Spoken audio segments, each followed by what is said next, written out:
So Tokyo 5 just dropped this past weekend. A great pair of J's, cool history, just solid pair of sneakers overall, which I could definitely see y'all getting some great fits off in these right here. Or you can always just keep things simple, just throwing like say an ash gray pair of sweatpants, black sweats, white or black tee, maybe a little hoodie depending on like the weather where you're located at. And you got a solid fit. I feel like you can never go wrong just like keeping things real plain, simple, right?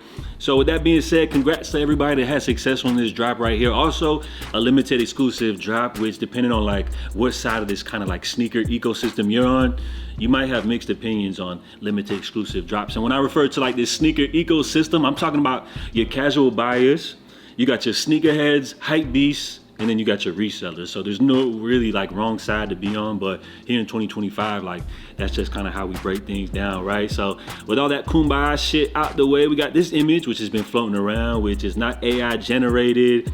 This is not photoshopped or anything like that. We got the classic Jordan 4 white cements at the Nike outlets, discounted on top of all that, right? Which, when you talk about this shoe, right?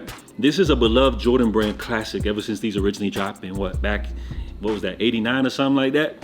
Jordan brand has continued to re-release this shoe. Some people would say one of the best Jordan releases of all time, right? So the fact that these are actually at Nike outlets, a lot of people would jump to conclusions and just be like, nah, y'all disrespected these. I've even said that before, right? Which I think we get so attached to these releases, right? Remember, Jordan brand continues to bring these back, which we get so attached to these drops that we feel like if they actually discount these pairs, then they're being disrespected. If they don't sell out every time, we feel like the sneaker culture just let us down, which I think we kind of got to get out of that mindset, right? Remember that sneaker ecosystem that I referred to? You got your casual buyers, which when they walk into a Nike outlet, they see these discounted, originally $220 down to $209. They're thinking $10 discount. Like, nah, that ain't enough. Sneakerheads, we're looking at this like, yo, for years now, this shoe releases every year. It sells out instantly. Sometime or another, you might have paid resale for these joints right here. So to see a sneaker like this discounted, you're looking like, yo, I just struck gold. This is like a once in a lifetime opportunity, something like that.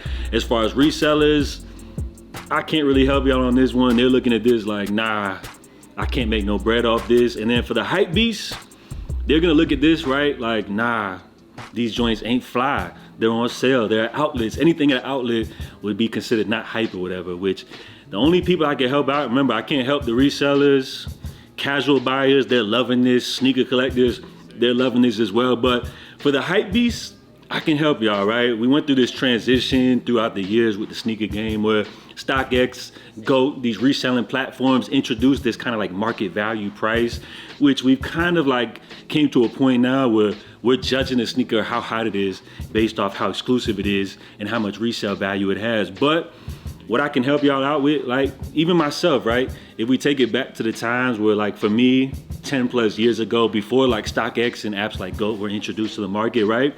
At one point, we were just buying the shoes because we liked them. It wasn't about the resale prices and everything like that. There would even be Jordans that were still sitting on shelves, which people would still buy up. And just because it was a classic pair of Jordan retros, you know, people loved them. It was just all about that, right? So I think that if you kind of like stop thinking so much about the resale prices and everything like that, trying to flex on everybody, being like, nah, my shoes go for this much money, and I think you'll just kind of enjoy this sneaker game overall. Remember, there's no right or wrong side to be on, whether you're a hype beast, reseller, collector, whatever. There's no right, wrong side to be on, but I'm just telling y'all a way to just have a lot more fun, enjoy this game, which we call sneakers. So with a pair like this sitting, great thing for people that are looking to pick these up. As far as Jordan brand, I would say maybe they over forecasted this release. When you talk about these releases nowadays, we're seeing like probably hundreds, maybe thousands of Jordan retros in a single year. And as far as the stock numbers, some pairs are gonna be a lot more limited than others.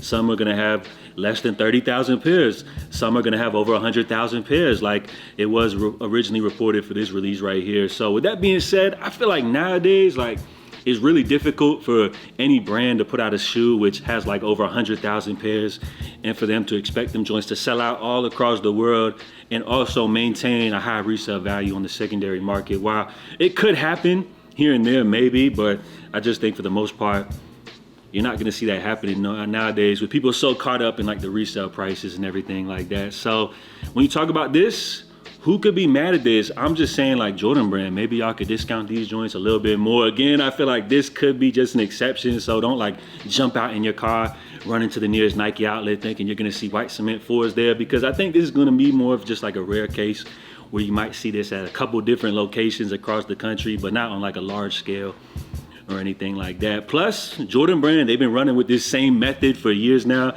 And when I talk about the method, that's just re-releasing models 1 through 14 time and time again. And I think it's just came to a point now where people are getting tired of it. Like, I mean, people are always gonna love these classic Jordans, but let's throw some other pairs into the mix. Like, people have nostalgia for other pairs, which I'm talking about models 15 and up. More so like 15 through 23. I think they've done a poor job of introducing these sneakers and having people love them just as much as they love the classics 1 through 14. So for Jordan Brand to continue to expand, you know, to continue to get bigger and bigger, I think they got to do a better job of introducing some of those models, and of course, you know, introducing some new sneakers as well, which I think they've done a good job with the 40, right? I think that's a great addition to the legacy. But another conversation as well, when you talk about prices like this, right? For a shoe to be sitting, it also means that some of these prices might just be a little bit too high. And I don't see Jordan Brand like lowering the retail prices anytime soon or anything like that. So I feel like, you know, a medium ground, they got to kind of meet us in the middle, right? If they're going to keep these prices high and keep these prices increasing by like $5-10 a year, they gotta upgrade the technology. I'm not saying they gotta go like full Pro-Tro or anything like that, but at least put like some better insoles in them or something like that. I don't know if y'all have been out and bought like a pair of Chuck Taylors as of recently, but back in the day, them joints were notoriously uncomfortable. And if you walk into a mall and grab a new pair of Chucks, you'll notice that they're not comfortable or anything like that, but surprisingly, a lot more comfortable than previously. I don't know if they've retooled the design or threw in a new insole or something like that, but if they can make Chuck Taylors more comfortable, they could definitely make these Jordans a lot more comfortable. So let me know what y'all think about it. I think they gotta meet us somewhere. Like, the prices are a little bit too crazy. They ain't gonna drop the prices, so gotta do something. So when you talk about classics like this sitting, are you upset like this Reddit poster talking about outlets? So sad, so sad. Can't believe classic OG retros sitting at the outlet as an old school head. That is just sad. I remember these flying off the shelves. Resellers messed up the game. Now it's completely out of whack, bro. Like, how are you gonna be mad at the resellers for a sneaker being discounted? I feel like this is a moment we should celebrate. But if you look at it from Nike's point of view, they're probably thinking like the resellers as well. Like, right? They don't want their shoes sitting. It just leaves the illusion that these shoes ain't hot. Remember, nowadays we're kind of attached so much to this resale market that they got to keep these shoes limited. So I feel like nowadays when you talk about resale prices, it's all just based off scarcity, limited availability. And if you want to have a lot more fun, you know, enjoying these sneakers, these classic shoes, don't get so caught up in the resale value and just gravitate towards the pairs that you like, right? Easier said than done, but that's just my word of advice. So JATV, let me know what y'all think in the comments down below. I'm out, y'all. I'll catch y'all next time. Salute.